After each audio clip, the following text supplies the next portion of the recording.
Mtume Muhammadin alipata kusema, hii ni kutoka kwenye hadithi al-Qudsi pale Mwenyezi Mungu aliposema, ya ibadi inni haramtu dhulma ala nafsi waja'altuhu bainakum muharrama fala tadhalamu.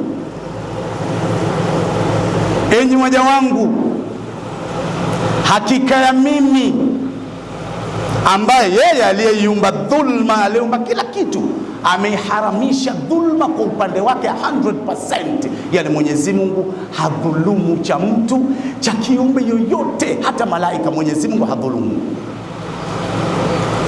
Waja'altuhu, na akaijalia hiyo dhulma, bainakum muharrama, na kati yenu ninyi ni haramu.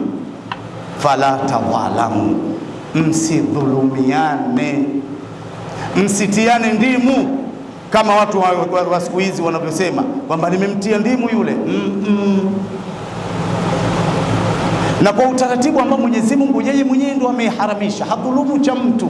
Wewe mwanadamu unatakiwa pia uwe na utaratibu. Wewe muumini ambao unaamini kwamba kuna malipo, utengeneze utaratibu wa kuto kudhulumu cha waja na kuto kudhulumu cha Mwenyezi Mungu ambayo yeye ameiweka katika utaratibu wake yeye mwenyewe. Sasa twende tukaanguke kwenye dhulma.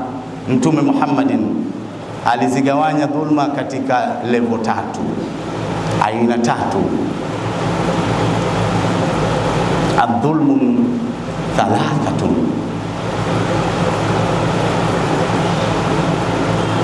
Adh-dhulmu alladhi la yaghfiruhu Allah, ya kwanza hiyo.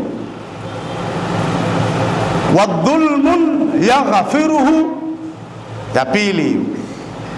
Wadhulmun la yatruku, ya 3.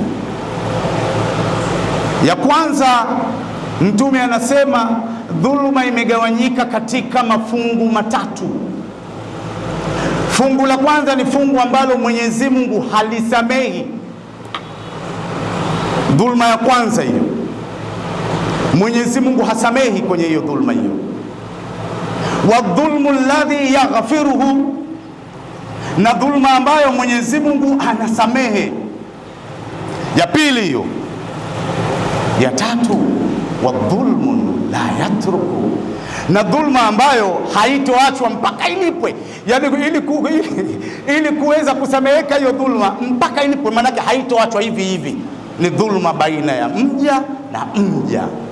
Umemtia mwenzako ndimu, umemdhulumu mwenzako, haitosimama kiyama mpaka ipite haki na mwenzako apate kulipwa.